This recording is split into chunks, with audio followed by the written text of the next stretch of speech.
தமிழ்நாட்டில் புதிய ஆட்சி அமைந்து ஏறத்தாழ 3 வாரங்கள் ஆகிறது. தொடர்ந்து இவருடைய ஆட்சியில் பல்வேறு குற்றங்கள் ஏறத்தாழ 40க்கும் மேற்பட்ட கொலைகள், கற்பழிப்புகள், இது போன்ற சம்பவங்கள் தொடர்ந்து நடைபெற்று வருவதை நீங்கள் அனைவரும் மிக நன்றாக அறிவீர்கள். ஆனால் இதையெல்லாம் திசை திருப்புகிற வகையில் எப்படி இன்ஸ்டாகிராம் மூலமாகவும் சோஷியல் மீடியா மூலமாகவும் ஆட்சிக்கு வந்தார்களோ அதே மோடஸ் ஆபரண்டி, அதே வகையிலே இந்த சம்பவங்கள், இந்த நிகழ்வுகள் நடைபெற்று கொண்டிருக்கிற தமிழ்நாடு பூராலும் இன்றைக்கு மக்கள் கொதித்து எழுந்திருக்கிறார்கள். இதை திசை திருப்புவதற்காக எந்த இன்ஸ்டாகிராமையும் சோஷியல் மீடியாவும் தவறாக பயன்படுத்தி ஆட்சிக்கு வந்தார்களோ அதன் மூலமாகவே மீண்டும் அதே பாணியில் பொய் பிரச்சாரத்தை செய்து கொண்டிருக்கிறார்கள். கோவையிலே 10 வயது சிறுமி படுகொலை செய்யப்பட்ட அந்த சம்பவத்தை திசை திருப்புகிற வகையில் ஒரு பெண் சோஷியல் மீடியாவிலே பேட்டி அளித்து அது வைரலாக ஓடிக்கொண்டிருக்கிறது. அதிலே எதிர்க்கட்சி தலைவர், எங்கள் இளைஞரணி செயலாளர் உதயநிதி ஸ்டாலினையும் திமுகவை பற்றியும் அவதூறாக, தவறாக அவருடைய பெயரில் வெளியிடாமல் இன்னொருத்தருடைய ஐடென்டிட்டி மூலமாக வெளியிட்டிருக்கிறார்கள். இதை இதுவரையிலே தமிழ்நாட்டில் எந்த ஒரு நிலையிலும் இப்படிப்பட்ட அசிங்கங்கள் நடந்தது கிடையாது. இப்பொழுது ஒவ்வொன்றாக அரங்கேறி கொண்டிருக்கிறது. அதையெல்லாம் வேடிக்கை பார்த்து கொண்டு சும்மா இருக்க திராவிட முன்னேற்றக் கழகம் தயாராக இல்லை. தேர்தலுக்கு முன்னால் அவர்கள் பயன்படுத்திய அந்த இன்ஸ்டாகிராமுக்கும் சோஷியல் மீடியாவுக்கும் அடிமையான மக்கள்தான் வாக்களித்தார் என்பது பட்டவர்த்தமான உண்மை. ஆனால் இனியும் இது தொடரக்கூடாது. இதை கண்டித்து நடவடிக்கை எடுக்க வேண்டும் என்று முடிவெடுத்து அந்த பேட்டி அளித்த பெண் மீது திராவிட முன்னேற்றக் கழகத்தின் சார்பில் புகார் அளித்து, அது மட்டும் இல்லை, சட்ட ரீதியாக திராவிட முன்னேற்றக் கழகம் இனி இதை தொடர்ந்து அணுகுவது என்று முடிவெடுத்து, குறிப்பாக இப்படி தவறாக இன்னொருத்தருடைய பெயரில் வெளியிட்டு இப்படிப்பட்ட அவதூறான பொய் பிரச்சாரத்தை செய்தால், அதாவது சாதாரணமாக டெஃபமேஷன் போனால் ஒருத்தர் திட்டுறேன், அவர் என் மீது வழக்கு போட்டால் அந்த டெஃபனிஷன் கேஸில் மேக்ஸிமம் கனிஷ்மெண்ட் 2 வருஷம்தான். ஆனால் இது மூலமாக இதுபோல் தவறான ஐடியை யூஸ் பண்ணி தவறான தகவல்களை அவதூறாக பேசினால் அதற்கு தண்டனை ஆயுள் தண்டனை. ஆகவே இதை குறித்து நாங்கள் தெளிவுபடுத்துவதற்கு என்ன காரணம் என்றால், தமிழ்நாட்டு மக்கள், எங்களுடைய மக்கள், தமிழ்நாட்டின் மீது திராவிட முன்னேற்றக் கழகத்திற்கு அக்கறை இருக்கிற காரணத்தினால் ஏதோ ஒரு தவறு நடந்து விட்டது. எல்லோரும் சொன்னதைப் போல குழந்தைகள், சின்னம் சிறார்கள் தாய் தந்தையரை வலியுறுத்தி, தாத்தா பாட்டிகளை வலியுறுத்தி வாக்குகளை விஜய் கட்சி பெற்றது என்பது எல்லா தரப்பிலும் ஒத்துக்கொள்ளப்பட்ட ஒன்று. ஆகவே இதுபோல தவறுகளை தங்களுடைய பிள்ளைகள் செய்துவிடக்கூடாது. காரணம் என்னென்னா, இனிமேல் தாய் தந்தையர் தன்னுடைய பிள்ளைகளை இதையெல்லாம் சொல்லி வளர்க்க வேண்டும். இல்லை என்று சொன்னால் பாதிக்கப்பட்டு போவது, ஒருத்தருக்கு ஆயுள் தண்டனை கிடைத்து விட்டால் அந்த பெண்ணுடையோ அல்லது பையனுடைய வாழ்க்கையோ நாசமாகிவிடும். அப்படி நாசமாவதை திராவிட முன்னேற்றக் கழகம் எந்த காலத்திலும் விரும்பாத காரணத்தினால் இதை வெளிப்படையாக சொல்லிவிட்டு தான் செய்கிறோம். காரணம், உங்களுடைய அப்படிப்பட்ட காரியங்களில் ஈடுபடுகிறவர்கள் உங்கள் குடும்பத்திலேயோ உங்கள் உற்றார் உறவினரோ இருந்தால் அவர்களை எச்சரிக்கை செய்து இதுபோல பிரச்சாரத்தை செய்யாதீர்கள். இதனால் உங்கள் வாழ்க்கையை அழிந்துவிடும். புருவாய் கோர்ட்டில் தண்டனை கிடைத்தால் ஆயுள் தண்டனை தான் என்பதை உணர்ந்து அவர்களுக்கு அறிவுறுத்துகிற வகையில் பெற்றோர்களும் மற்றவர்களும் குறிப்பாக அந்த கட்சி தலைவர்கள் சொல்லணும். வைக்கேரியஸ் லைபிலிட்டி என்று சொல்வார். இப்படிப்பட்ட தவறு நடப்பதற்கு யார் இதை தூண்டி விடுகிறார்களோ தே ஆர் ஆல்சோ லைபிள். இதையெல்லாம் சட்ட ரீதியாக என்ன நடவடிக்கை எடுக்கப் போகிறோம் என்பதை சட்டத்துறையினுடைய செயலாளர் மூத்த வழக்கறிஞர் என்ஆர் இளங்கோ அவர்கள் இப்பொழுது தெளிவாக குறிப்பிட்டு முன்மொழியை சொல்லுவார். வணக்கம். அமைப்பு செயலாளர் அவர்கள் சொன்னதை போல கோவையில் நடைபெற்ற ஒரு மிக கொடூரமான சிறுமியருடைய கொலை குறித்து அதனுடைய தாங்கள் பதிவிடுவதனுடைய விளைவுகளை அறியாதவர்கள் அனைவர் மனதையும் புண்படுத்தும் விதமாகவும் குறிப்பாக திராவிட முன்னேற்ற கழகம்தான் இதற்கு காரணம் என்றும் அரசில் இருப்பவர்களுடைய மீது வெறுப்பு வருவதற்காக இது போன்ற செயல்களில் ஈடுபடுகிறார்கள் என்று ஒரு பொய்யான தகவலை பதிவிட்டு அது சமூக வலைதளங்களிலே பரப்பப்பட்டது. அமைப்பு செயலாளர் அவர்கள் சொன்னதை போல அவதூறு வழக்குகள் தனிப்பட்ட புகாராக கொடுக்கப்பட்டு அதிகபட்சம் 2 ஆண்டுகள் தண்டனை கொடுக்கக்கூடிய வழக்கு.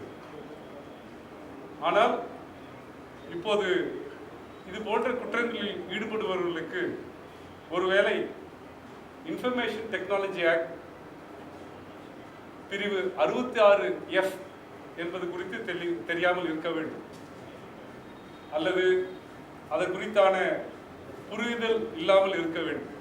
எனவேதான் அவர்கள் தங்களை அறியாமல் இது போன்று செய்து கொண்டிருக்கிறார்கள். அதாவது ஒருவர் தன்னுடைய அடையாளத்தை மறைத்து வேறொருவருடைய அடையாளத்தில் ஒரு கம்ப்யூட்டர் நெட்வொர்க்கில் இருந்து இந்த மாதிரி சோசியல் மீடியாவில் அவதூறு பரப்பினால் கூட அதற்கான தண்டனை ஆயுள் தண்டனை வரை செல்லலாம் என்று சட்டம் சொல்லுகிறது. எங்களுக்கு அடுத்தவர்களை தண்டிக்க வேண்டும் என்பது நோக்கம் அல்ல. ஆனால் இது இப்படியே விட்டு சென்றால் இதற்கு ஒரு எல்லை இல்லாமல் போகும், அவதூறுகளுக்கு ஒரு தடை இல்லாமல் போகும் என்பதனால் கழகத் தலைவர்களுடைய வழிகாட்டுதலின் பேரில் இன்றைக்கு குறிப்பாக இந்த நிகழ்வு குறித்து டிஜிபியிடமும் கமிஷனர் ஆஃப் போலீஸ் சென்னையிடமும் 2 தனித்தனி புகார்கள் கொடுக்கப்பட்டிருக்கின்றன. அதில் அவர்கள் எந்தெந்த சட்ட விதிகளை மீறியிருக்கிறார்கள் என்பதை குறித்து விரிவாக தெரிவித்திருக்கிறது. அது மட்டுமல்லாமல் அமைப்பு செயலாளர் மூலமாக ஒன்றிய அரசில் இன்ஃபர்மேஷன் டெக்னாலஜி ஆக்டில் உள்ள கிரிவென்ஸ் கமிட்டிக்கு நாங்கள் இமெயில் மூலமாக புகார் அளித்துள்ளோம். எக்ஸ் தளத்திற்கும் மெட்டா தளத்தில் உள்ள வாட்ஸ்அப், ஃபேஸ்புக், இன்ஸ்டாகிராம் ஆகிய நிறுவனங்களுடைய கிரிவென்ஸ் ஆஃபீஸர்ஸ்க்கும் நாங்கள் இது குறித்து புகார்கள் அளித்திருக்கிறோம். இன்டர்மீடியேட்டரி ரூல்ஸ் அதன்படி அந்த சமூக வலைத்தளங்கள் அவருடைய கிரிவென்ஸ் ஆஃபீஸர்ஸ் இதில் தலையிட்டு அது போன்று வரக்கூடிய செய்திகளை உடனுக்குடன் நீக்கிவிடவும் அந்த சமூக வலைத்தள கணக்குகளை நீக்கிவிடவும் புகார் அளித்திருக்கிறோம். எங்களுடைய ஒரே வேண்டுகோள் என்னவென்றால், நாங்கள் சமூக வலைத்தளத்திலே குழந்தைகளை வைத்து அரசியல் பேசுவது, அதை பெற்றோர்களே படம் பிடித்து சமூக வலைத்தளத்தில் பரப்புவது ஜுவனைல் ஜஸ்டிஸ் ஆக்டுக்கு எதிரானதாகும். மற்றும் இது போன்ற போலியான செய்திகளை குறிப்பாக இந்த சமூக வலைதளத்தில் பார்த்துருந்தீங்கன்னா உங்களுக்கு தெரியும், அதில் மார்ஃபிங் பண்ணி வீடியோ போடுறாங்க. அது மிகப்பெரிய குற்றமாக இன்ஃபர்மேஷன் டெக்னாலஜி ஆக்டில் பார்க்கப்படுகிறது. நாங்கள் புகார் அளித்திருக்கிறோம். நடவடிக்கை எடுக்கப்படவில்லை என்றால் உரிய நீதிமன்றத்தை நாடுவோம். தேவை என்றால் எங்கெங்கு தேவையோ அத்தனை இடத்திலையும் தனி புகார்கள் அளிப்போம். நாங்கள் புகார் அளித்தால் அதனுடைய லாஜிக்கல் என்று போகாம அந்த புகாரை விடமாட்டோம். எனவே இனிமேல் தவறாக பொய்யான செய்திகளை பரப்புபவர்களுக்கு இது முதலாவதாக நாங்கள் கொடுக்கக்கூடிய வேண்டுகோளாக ஏற்றுக்கொள்ள வேண்டும். எச்சரிக்கை. தயவு செய்து அரசியல் ரீதியாக எந்த கருத்தையும் பதிவிடுங்கள். நாங்கள் அதற்கு பதிலளிக்க தயாராக இருக்கிறோம், கடமைப்பட்டிருக்கிறோம். பொய்யான செய்திகளை, அவதூறான செய்திகளை, எந்த அடிப்படை ஆதாரமும் இல்லாத செய்திகளை இது போன்று பரப்பிட வேண்டாம், மக்களை திசை திருப்பட வேண்டாம் என்று கேட்டுக்கொள்கிறோம்.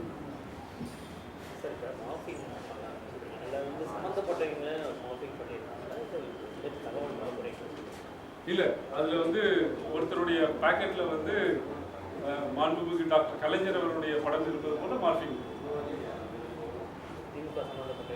அப்படின்னு காட்டுறதுக்காக மார்பிங். சார், அப்போ இந்த அரசுக்கு எதிராக வர விமர்சனங்கள் எப்படி முடக்கிறாங்கன்னா சைபர் கிரைம் மூலமாக ட்வீட்டை லாக் பண்ணுறாங்க. எக்ஸாம்பிள் நியூஸ் தமிழ் 27 இந்த வீடியோவை இந்தியாவில் முடக்குனாங்க. இதை தாண்டி பல்வேறு நபர்களோட ஐடியை பேன் பண்ணி ரிப்போர்ட் அடிக்கிறாங்க. இது 2 நிறுவனங்கள் பேர் பின்னாடி சொல்கிறாங்க. ஒன்று வாய்ஸ் ஆஃப் காமெண்ட்ஸ், 2வது ரூட். இதை எப்படி தடுக்கிறது? அதாவது நாங்கள் தவறு இழைப்பவர்களுக்கு எதிராக புகார் கொடுப்போம் என்று சொன்ன அதே வேளையில் உண்மையை சொல்லக்கூடிய அல்லது இந்த அரசுக்கு எதிரான உண்மைகளை வெளிக்கொணரக்கூடிய யாருக்கும் சட்ட ரீதியாக அனைத்து உதவிகளையும் செய்ய வேண்டும் என்று கழக தலைவர் அவர்கள் சொல்லியிருக்கிறார்கள். அப்படி கணக்குகள் முடக்கப்படுமானால், சட்டத்திற்கு விரோதமாக கணக்குகள் முடக்கப்படும் என்றால், அல்லது பொய் புகார்கள் கொடுத்து காவல்துறையினரால் தேவையில்லாத நடவடிக்கைகள் எடுக்கப்பட்டால் அதற்கும் திராவிட முன்னேற்ற கழகத்தினுடைய வழக்கறிஞர் அணி உதவிடும் என்று தலைவர் அவர்கள் கூறியிருக்கிறார்கள். அவர்களுக்கும் நாங்கள் பாதுகாப்பாக இருக்கிறோம். ஆக மட்டும் எழுத்துரிமை, பேச்சுரிமை பாதுகாக்க என்றும் திராவிட முன்னேற்ற கழகம் போராடி இருக்கிறது. அதே வகையில் யாருடைய உரிமைகள் பாதிக்கப்பட்டாலும் அதை பாதுகாக்கிற ஒரு கேடயமாக திமுக இருக்கும். இப்போ மாநிலத்தாக தொடர்ந்து கண்டிப்பாக கிரிட்டிசைஸ் பண்ணியிருக்காரு. டிஎம்கே ஏடிஎம்கே அலைன்ஸ் பிஜேபி கூட போயிடலாம் அப்படின்னு சொல்லியிருக்காரு. அதெல்லாம் மேகதாது மேட்டரில் மலிவான அரசியல் திமுக பண்ணிட்டு இருக்கு அப்படிங்கிற மாதிரி ஸ்டேட்மெண்ட்லாம் சொல்லியிருக்காரு. யார்? மாணிக்கதேவரா? அவரை பற்றி சொல்லணும்னா அவர் தான் முதல்ல எல்லா சூத்திரதாரியே. அதாவது ஒரு எலெக்ஷனில் நின்று ஜெயிச்சு வெற்றி பெற்று பழமொழி சொல்லுவாங்க, கல்லறை காய்வதற்குள் கள்ளக்காதல். ஆக ரிசல்ட்டு வர்றது முடிவு கூட இல்லை. அதுக்குள்ளாகவே தவேகாவுக்கு போய் சேர்ந்தவர்கள் காங்கிரஸ் கட்சிக்கு இருந்து, மற்ற கட்சிகள் கூட மற்ற தலைவர்கள் எல்லாம் எங்கள் தலைவரை பார்த்து விட்டு தேர்தலில் வெற்றி பெற்றதற்கு நன்றி சொல்லிவிட்டு போனார்கள். ஆனால் காங்கிரஸ்காரங்க நன்றி கூட சொல்ல வேண்டிய அவசியம் இல்லை. முதல்ல ரிசல்ட் வந்தோடனே நேராக போய் தாவிகாவுக்கு ஆதரவு கொடுக்குறேன்னு சொன்னாங்க. காரணம், அவங்களுக்கு 59 வருஷமாக ஆட்சியில் மந்திரி பதவி தமிழ்நாட்டில் கிடைக்கல அவங்களுக்கு. அதெல்லாம் ஒரு பழமொழி சொல்லுவாங்க. அந்த வகையில் அவர் காணாததை கண்டால் கண்டதே சொர்க்கம்னு சொல்லுவார். அதுபோல் காணாத ஒன்று ஆட்சிக்கு 2 மந்திரி பதவி கிடைக்கிறது ஒன்று, காணாத ஒன்றை கண்டுவிட்ட உடனே ஓடி போய் அங்கே சேர்ந்துட்டாங்க. அதை மூடி மறைப்பதற்கு எங்கள் மீது இப்படி பழித்து போடுகிறார்கள். எந்த காலத்திலும் சரி, எங்கள் தலைவர் தளபதி தெளிவாக சொல்லியிருக்காரு, இந்த ஆட்சிக்கு நாங்கள் எந்த விதமான இடையூறும் தரமாட்டோம். யார் போனாலும் சரி, யார் வந்தாலும் பற்றி அதை பற்றி கவலை இல்லை. ஆனால் காங்கிரஸ் செய்தது மிகப்பெரிய பச்சை துரோகம் என்பதை அந்த கட்சி தொண்டர்களே பாதி பேர் புலம்புகிறார்கள். யாரோ 2 பேர் பதவிக்கு போயிருக்கிறதுக்காக இவ்வளோ பெரிய பாரம்பரியமிக்க காங்கிரஸினுடைய பெருமையை கெடுத்து விட்டார்களே என்று அவர் கட்சிக்குள்ளே பாதி பேர் சொல்கிறாங்க. பல இடங்களில் காங்கிரஸ்காரர்கள் அவரை கூப்பிட்டு கூட போகவில்லை. ஆக மாணிக் தாகூர் தன்னை பெரிய மனிதனாக காட்டிக்கொள்ள வேண்டும் என்பதற்காக இப்படிப்பட்ட அறிக்கைகளை அவர் விட்டு கொண்டிருக்கிறார். அவர் எப்படி வெற்றி பெற்றார்ன்றதை முதல்ல அவர் நினைச்சு பார்க்கணும். விருதுநகருடைய நாடாளுமன்ற உறுப்பினராக எப்படி வந்தார், எவ்வளோ ஓட்டில் ஜெயிச்சார், யாருடைய தயவில் இன்றைக்கு இருக்கிறார் என்பதை புரிந்து. இப்போ கூட இன்றைக்கி காலையில் ஒரு செய்தி, அதிமுக சார்பில் ஜெயிச்ச 3 எம்எல்ஏக்கள் பதவி ராஜினாமா செஞ்சுட்டாங்க. அவங்களுக்கு இருக்கிற சொரணையாவது கொஞ்சமாவது நம்முடைய மாணிக் தாகூருக்கு இருந்தால் அவரை ரிசைன் பண்ணி நிற்கட்டும். இப்போ 3-4 தேர்தல் வரப்போகுது, இடைத்தேர்தல். அதுவும் அவரும் வந்து அவ்வளோ வீரமாக பேசினா ராஜினாமா பண்ணிவிட்டு நிற்கட்டும்னு தயாராக இருக்கணும்னு நினைக்கிறேன். ஆக காங்கிரஸ் கட்சி தனக்கு பதவி கிடைக்கல போனோன்னு போட்டோம், அதை பற்றி கவலை கிடையாது. எத்தனையோ மேடு பள்ளங்களை திமுக பார்த்துருக்குது. ஆக இது ஒன்றும் நிரந்தரமான தோல்வி இல்லை. இன்னும் சொல்ல போனால் திமுக தோற்கவில்லை. ஒரு நிலையான ஆட்சியும் ஒன்றும் பெரிய மேண்டேட்டும் இந்த ஆட்சி கொடுத்துடல. இதுவரையிலும் இல்லாத அளவுக்கு ஒரு மைனாரிட்டியோட எங்கள் பக்கம்தான் அதிகமான ஓட்டுகள், எதிர்ப்பு தான் ஓட்டுவது. 34% அவருக்கு ஆதரவு, 66% எங்கள் சாத்திருக்கு. ஆக இதையெல்லாம் புரிந்து கொள்ளாமல் அவசரப்பட்டு பேசக்கூடாது. அவர் தான் முதல்ல இதுக்கு சூத்திரதாரியாக இருந்து கெடுத்தார் இந்த கூட்டணியை. காங்கிரஸுக்கு கல்லறை அடிச்சுட்டு தான் அவங்கெல்லாம் போவாங்க. இந்த தேர்தல் களத்தில் வந்து சமூக வலைதளம் பெரும் தாக்கத்தை ஏற்படுத்துச்சு, அது வந்து ஃபேக் நெரேட்டிவ். பட் பிஃபோர் நீங்கள் கவர்மெண்ட்டில் இருக்கும்போது ஏன் எந்த ஃபேக் நியூஸுக்கும் நடவடிக்கை எடுக்கல? எக்ஸாம்பிள் கரூர் ஆகட்டும், பல்வேறு குற்றச்சாட்டு வந்துச்சு. டெய்லி இன்ஃப்ளூயன்சர்ஸ் மூலமாக வாட்ஸ்அப்பில் நிறைய ஃபேக் நியூஸ் வந்துச்சு, நீங்கள் நடவடிக்கை எடுக்கல. அதாவது திமுகவை பொறுத்த மட்டும் தமிழ்நாட்டு மக்களை நாங்கள் நம்பினோம். காரணம் என்னென்னா, இந்த மாதிரி பச்சை பாம்பு எது பச்சை கொடி எதுன்னு புரிஞ்சுப்பாங்கன்னு பார்த்தோம். அதனால் வந்து அவங்களுக்கு வந்து பச்சை பாம்பு எது பச்சை கொடி எதுன்னு புரிஞ்சிக்காமல் ஓட்டு போட்டாங்க. இப்போ வருதுறாங்க. அது மட்டும் இல்லை, நான் வெளிப்படையாக சொல்கிறேன், நாங்கள் செத்த பாம்பை அடிச்சுக்கிட்டு இருந்தோம், இவரை பற்றி இக்னோர் பண்ணிட்டோம். செத்த பாம்பை அடிச்சு கொண்டு இருந்த நேரத்தில் கருணாகம் உள்ள போட்டுருச்சு. அதான் அதாவது ஆட்சியில் இருக்கும்போது அவர்கள் மீது ஏன் நடவடிக்கை எடுக்கவில்லை என்றால், அந்த நேரத்தில் வந்து அது ஆட்சியில் இருக்கும்போது அது பண்ணுறதுங்கிறது வந்து ஒரு கருத்துக்களை வெளியிடுவதோடு வந்து பேச்சுரிமையை பாதிக்கக்கூடாது அப்படின்ற ஒரு ரெஸ்ட்ரெயின்ட் இருந்தது. இப்போ அந்த ரெஸ்ட்ரெயின்ட் இல்லை, அதனால தான் இந்த நடவடிக்கை. அப்போ இந்த அரசு வந்து கருத்து சுருக்க முடக்குதுன்னு சொல்ல வரீங்களா? 100%.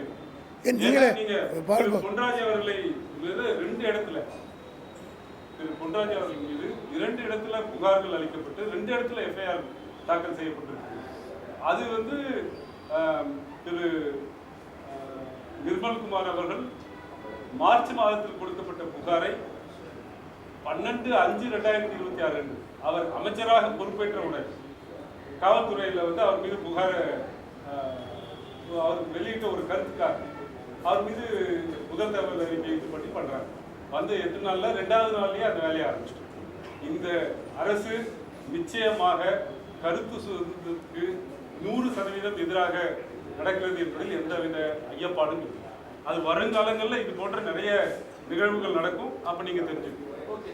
அப்புறம் என்னன்னா, இந்த கடந்த 20 நாட்கள் பல்வேறு கொலைகள் வன்முறை நடந்திருக்கு. அது வெளிப்படுத்துற மேல அந்த கட்சி பொறுப்பாளர்களை அவங்க கைது பண்ணுவோம்னு மிரட்டல் விடுறாங்க, சமூக இடத்துல பார்க்க முடியுது. அப்படி கட்சிக்காரர்கள் ஏதாவது பாதிப்பு ஏற்பட்டால் கழகம் வந்து அவங்களுக்கு சப்போர்ட்டாக நிற்கணும். 100%. திமுகவினுடைய சட்டத்துறை எதிர்கட்சியாக இருக்கும்போது நாங்கள் போட்ட வழக்குகள்லாம் எல்லாத்தையும் ஜெயிச்சிருக்கிறோம், பல பேரை காப்பாற்றிருக்கிறோம். ஆக எந்த சட்ட ரீதியான பிரச்சனைகள் வந்தாலும் திமுக சட்டத்துறை எந்த காலத்திலும் வாதாடி தான் வந்திருக்கு. ஆக இப்போவும் அதே பணியை என்ஆர் இளங்கோவனுடைய தலைமையில் அதுக்காகவே ஒரு தனி அணியை அமைக்கப்பட்டு முன்பை காட்டிலும் வேகமாக செயல்படுவதற்கு தமிழ்நாடு பூராவிலும் வழக்கறிஞர் தயார் நிலையில் இருந்து கொண்டிருக்கிறது என்பதை எல்லா தரப்புக்கும் தெரிவிச்சுக்கிறோம். ஆமாம், அதுக்கு ஒரு சாங்ஷன் கொடுத்துட்டார். கழக தலைவர் அவர்கள் வந்து இதுக்காக ஒரு எஸ்ஓபி கிரியேட் பண்ணி தமிழகம் முழுவதும் மாவட்டங்களில் வழக்கறிஞர் அணி என்னென்ன செய்யணும், அதற்கு ஐடி விங் எப்படி இருக்கணும், இது 2 பேரும் எப்படி கோஆர்டினேட் பண்ணணும் அப்படின்னு ஒரு எஸ்ஓபியை இன்னைக்கு காலையில் கொடுத்துருக்குறாங்க. அதன்படி இனிமேல் பொய் வழக்குகளை எதிர்த்து வாதாடுவதிலும் போராடுவதிலும் எங்கள் மீது அவதூறு கிளப்புவர்கள் மீது உரிய நடவடிக்கை எடுக்கவும் வழக்கறிஞர் அணி முழுவீச்சு செயல்படும். இப்போ திமுகவில் தாவேக்காலேருந்து இணைஞ்ச 3, அதிமுகலேருந்து போன 3 எம்எல்ஏ வந்து தாவேக்கால இணைஞ்சது, இது எல்லாமே வந்து தொடர்ந்து செக்ரட்டேரியட்லேயே நடக்குது. ஒரு பார்ட்டி ஆஃபீஸில் தான் இணைப்பு எல்லாமே நடக்கும். எதுவுமே இது வந்து இந்த ஸ்டைல் ஆஃப் ஃபங்க்ஷனே ஒரு வித்தியாசமாக இருக்குது. அவங்களுக்கு செக்ரட்டேரியட்டுக்கும் பார்ட்டி ஆஃபீஸுக்கும் வித்தியாசம் கிடையாது. அவங்களுக்கு ஒரு பார்ட்டி ஆஃபீஸே இல்லை. என்ன பண்ணுறாங்க, அங்கேயே அதுவே சட்டப்படி தப்பு. அது மட்டும் இல்லை, இப்போ அந்த 3 பேர் மாறி இருக்கிறாங்கன்னா யார் யார் எவ்வளோ பணம் கொடுத்தாங்க, அவங்க மாறினதுக்கு என்ன காரணம், இதான் வெளியே வர்றபோது வாங்கினவங்க மட்டும் அந்த குற்றம் சாட்டப்பட்டு அந்த அவங்க தண்டிக்கப்படுவாங்கன்னு இல்லை, யார் பணம் கொடுத்தாங்களோ அதுக்கு யார் காரணமாக இருந்தாங்களோ அவங்களும் வந்து மாட்டுவாங்க. இது ஏற்கனவே நீதிமன்றங்களால் முடிவெடுக்கப்பட்டிருக்கு. இந்த மாதிரி ஒரு ஆயாராம் காயாராம் என்ற நிகழ்ச்சி தமிழ்நாட்டுக்கே தெரியாது. ஆயாராம் காயாராம்னு எப்படி வந்ததுன்றதுன்னா, ஒரு ஹரியானா சட்டமன்றத்தில் 3 நாளில் 15 முறை ஒரு மெம்பர் கட்சி மாறினார். சட்டசபை நடந்துக்கிட்டு இருக்கும்போதே 3 மணி நேரத்துக்குள்ளே இந்த பக்கம் வந்துட்டு அந்த பக்கம் போனார். அதுக்கு தான் ஆயா ராம், ராம் வந்தார், கயா ராம் போயிட்டார். ஆக அது ஆயா ராம் கயா ராம் என்ற வார்த்தையே அப்படி தான் வந்து.